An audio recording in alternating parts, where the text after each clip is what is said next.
Joe Lisi live at the Boomer Esiason 2015 Empire State Challenge. I'm here with former West Virginia and NFL running back Amos Zereoue. Amos, how are you today? I'm doing well, thank you. Thank you for having me. Great atmosphere here today. I know you played in this game years ago. Tell me about your experience in this ball game and how it propelled you to a great career in West Virginia. Well, funny thing you say that. They started this game the year after I left. So, they missed me by 1 year. Oh, my God. I still tell Boomer, man, 1 year too late. But I've been coming back to support and seeing a lot of great kids come out of this game, and it's a great thing that he has going on. And you constantly see kids from Long Island and the city who prosper at the next level with just college and wherever they may be. But it's a great thing that he's doing right here.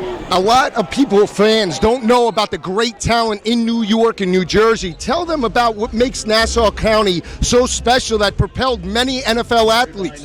Well, the fact that a lot of people don't know about it, but it's like close-knit group of families who raise their kids from at a young age to be able to do all sorts of sports. But the fact that football is a mainstay in Long Island that people don't know outside of Long Island, but the fact that we as Long Islanders support each other as far as the game goes, and once we send our kids away, we realize that maybe if we come together as family and continue to progress as far as raising these kids and playing in sports and education wherever it may be, I think that's one of the things that we bring to the table. You talk about your great career in Morgantown, playing for former coach Don Nealon, some great players on your teams. Tell me about your experience playing for the Mountaineers and what it meant for you in terms of an NFL career.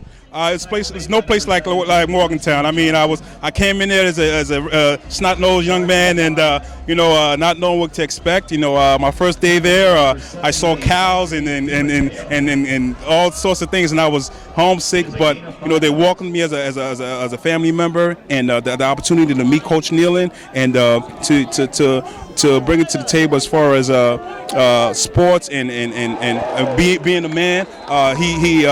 He actually helped me out in that form of it. But I was just recently named into the West Virginia Hall of Fame, which it's incredible. I've never thought in a million years, a kid coming from Long Island would be have this type of form of recognition, and I'm thankful to the Mountaineer faithfuls, and I'm thankful to the Long Islanders who supported me throughout my career, and I couldn't ask for anything more. You talk about your career playing in the Big East Conference, now West Virginia in the Big 12. A lot of younger fans don't know what the Big East was all about, known as a basketball conference. Right. But back in the day, your teams brought it, going into Blacksburg against Virginia Tech, on the road in Chestnut Hill against BC, on the road in South Bend in Notre Dame. Talk about those rivalries for a second, and what it meant for you.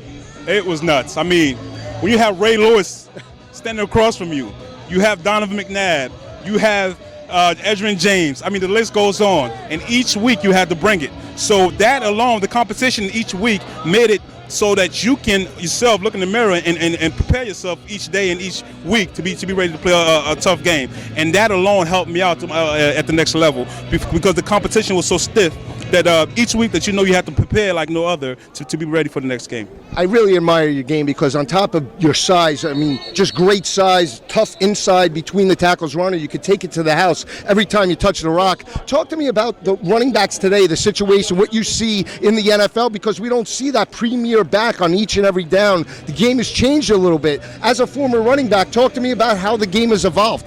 Well, now it's become a passing league. Now you need a guy who can come out of the backfield and catch the ball. You need a guy who not necessarily have to stay back and block, but you need a guy who can do multiple things. And it's not so much a one guy who can get to 25 to 30 carries. You can get 15 to 20 or three guys in the backfield. So it's an interchangeable type deal, because the NFL has expanded. So now you need 4 or 5 receivers, but you also need a back. Instead of blocking 10 or 15 times a game, you can release them out to catch more balls, and that's what the NFL has become today. And the backs are getting bigger now. I don't know. When I was there, they were big, but we had small backs. But now they're more elusive, but they're bigger. So I don't know what it is, something in the water, but it's a great thing. It's a great thing. One thing I admired about you were a weight room type of guy. You still look like you could play today, I tell you that. I know you're doing a lot in terms of mentoring youth. Tell me what you're doing in terms of coaching and your new endeavors in terms of personal life.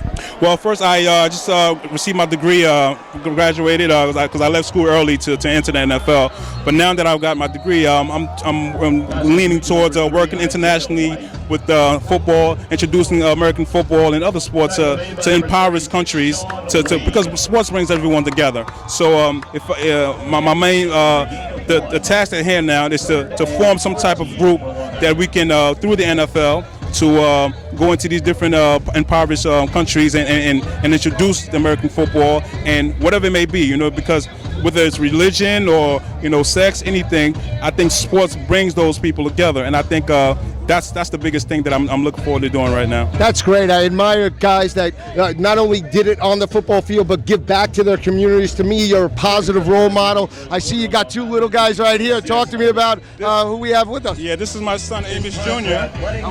And he's a sports guy, so I don't know what he's going to play, but I keep my hands off and let him decide what he wants to do. And this is his buddy and wherever I am, they're like next, but I love it. That's great. That's great. Great insight from a great Long Island player and former NFL running back Amos Zereoue.